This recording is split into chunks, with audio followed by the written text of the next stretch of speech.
maybe lazy.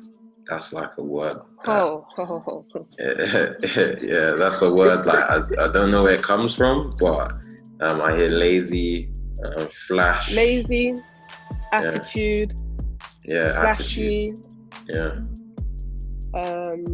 Those are just to name a few, you know. But it's hard to it's hard to believe that somebody could be lazy when they take themselves to football.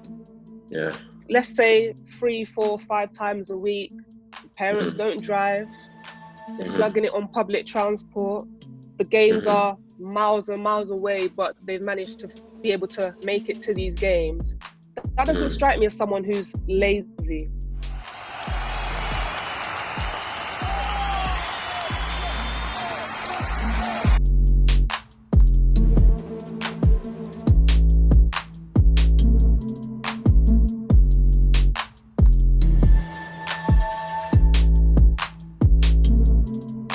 One thing I wanted to talk on, which is going on in the world right now, is affecting people like you, me.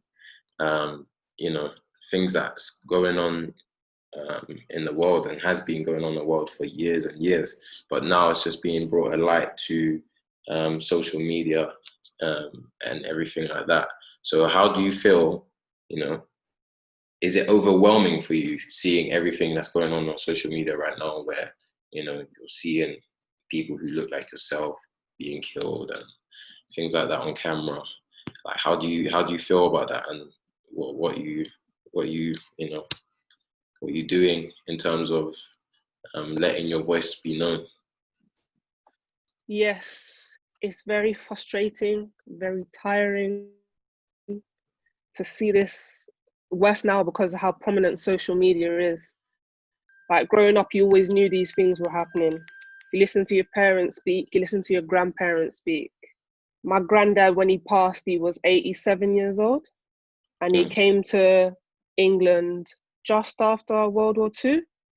So it's things we've always experienced, always spoke about in like our household. And like I said, with social media being so prominent, you see this constantly. You experience it constantly, you know, growing up in your school, in your primary school, secondary school. And like I said, it's frustrating, it's tiring to constantly be speaking on it, you know, and seeing it, even though you don't necessarily like necessarily speak about it every day. The constant bombardment, yes, you're not necessarily acknowledging that you're seeing it, but your mind's taking it in. Yeah, definitely. And the stress and the frustration is building slowly and slowly and slowly and slowly. And one of the most probably frustrating things is, obviously, especially with the George Floyd situation, is that people have seen something that's happened in America and they don't assume it applies to the UK. Yeah, that's annoying. Racism is worldwide, you know, so to be able to see it happening in another country doesn't mean that I can't advocate for it. So you see some people with their ignorant comments, oh, it's not a problem in the UK, so you should just shut up about it. You shouldn't be fighting for it so hard. Well, no, it's something my family's had to deal with. I've had to deal with, and it's very real. And one of the most frustrating things when you speak to, you know, people who are not Black about it, they always want proof or an example of the racism you've dealt with. And for example, like when it comes to discrimination, with any other discrimination, you know, sexuality, disability. Exactly, it's all at the forefront. Yeah. So when people within them brackets speak about the problems they've had, it's never second guessed. They hear it. You know what I mean? It's never second guessed. It's never questioned. But when it comes to race, and in particular Black people turn a blind eye to it. If they haven't seen it, it doesn't happen, you know? And for so many people, Black people, brown people, to be speaking about the same thing, it can't be fake. It can't be forced, you know? So it's like, why when it comes to race is it so hard for people to, you know, pay attention and listen? I have a white friend, for example, who recently during all this has said to me, oh, like, I'm finally realizing what's going on in the world, and I'm paying attention to it. And like you said, good for them, kudos for them.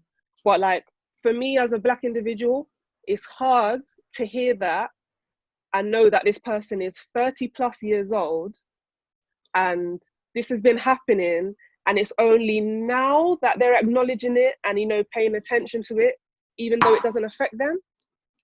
Like, you've heard it before from people, but in your 30s is when you actually really want to, you know, acknowledge it and try to understand it. So yeah, like, it is a very hard thing to deal with, to have to talk about. But as tiring as it is, the conversation is very important and it needs to be had. And me, I'm not like a super popular person.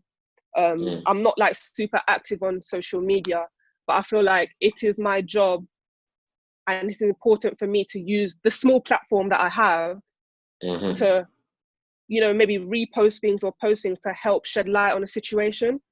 And I don't necessarily feel like it's the job of Black people to do that, especially with, in this day and age, everything's available on the internet.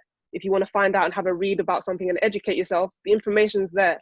Do you know what I mean? But I feel like it's important for people to use their platform, however big or small it is, to get the message out there.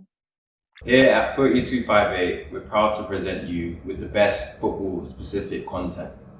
We work with many companies and many ballers to give you, the viewers, the best content possible. You, the viewer, we're always looking to help you improve your skill set. In order for you to improve your skill set and for us to keep making these videos, please click the link down below and buy some equipment.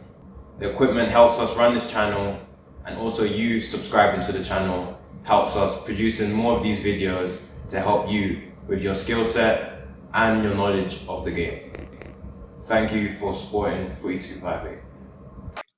Yeah, preach. I agree with everything you just said there. Going back to the point where you said about your white friend, and you know, my viewpoint on that is there's so many sides to that coin. So it's almost like, okay, cool, your white friend has come out now, and she said she's listening to you. You know, you can either commend her because finally she's woken up, type of thing, and maybe she was just one of those people where, because people are like this, they just don't know what's going on in the world and they just are living in their own bubble, you know. So it's either like that, or it's either like she did see this stuff going on, but maybe because of social media and the pressure from everyone else, she feels like now it's a bandwagon thing. I don't know, her personally, or she could now just feel, you know, she could feel the utmost, you know, encouragement to do something now, because now she feels like something can be done. Maybe Absolutely. she just has, and don't get me wrong, she is like quite a supportive person and a very positive person. But you know, like, it's hard for me to stand up and praise somebody for acknowledging something that's been going on for so long. Yes, we appreciate you, and yes, it is important for particularly white people to, you know, understand. But it's just hard for me to sit where I'm sitting, and for every white person that acknowledges, say, yes, well done, yes, we appreciate you, yes, well done. Leading back to the sport of football, have you, or has anything ever indicated to you that women's football is racist? Has there ever been any coaches, players, even fans that's, you know, been like, yeah, this is like, I feel this racism like I do on the street, type of thing? It's not necessarily, of course you feel it. I feel you feel that just living in England, you know, just by itself. The thing, there has been a few cases in the last couple of years in women's football, not necessarily at the top, but players have been suspended and released from their clubs because of things they've said to players on the pitch.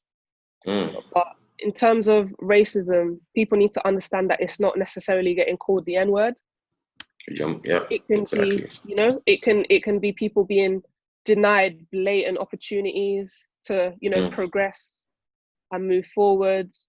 and get a bigger, you know, sort of like status within clubs.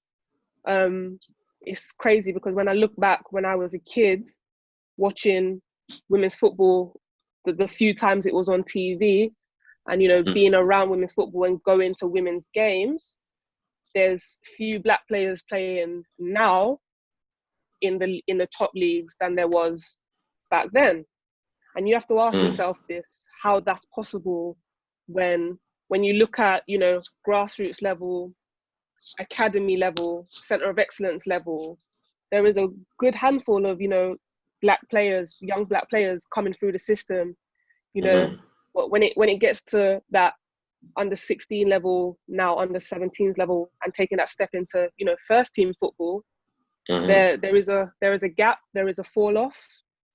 And like I said before, like, it's hard for me to believe that with all the campaigns that get run by, you know, various football associations about equality and about, you know, for example, kick it out, kick racism out of football, whatever, how there's such a disparity in the amount of, you know, black players playing in the top leagues, the top teams, and getting the recognition for what they do. So like I was saying, yes, it is still kind of a oppressive situation in women's football, and there definitely is a shortage. I feel like same thing, most people won't really acknowledge it because it doesn't really affect them. But I know a handful of girls who have, you know, played with coming through the age groups, who have more than have the ability to play in the top leagues, but there's these little things that are there standing in their way as to why they haven't made it. So yeah. Yeah, I always hear maybe lazy. That's like a word. Yeah, that's a word. Like I don't know where it comes from, but I hear lazy, flash, lazy, attitude, flashy. Attitude. Yeah. Those are just to name a few, you know. But it's hard it's hard to believe that somebody could be lazy when they take themselves to football. Yeah. Let's say 3, 4, 5 times a week. Parents don't drive. They're slugging it on public transport. The games are miles and miles away, but they've managed to be able to make it to these games. That doesn't strike me as someone who's lazy, you know, making that much effort to get to be where they need to be and be on time. But we can unpack this all day, and, you know. Yes, exactly. Yeah. No, agreed. It's what it is, and we need to find steps to make changes, right? For more content like this, like, share, and subscribe.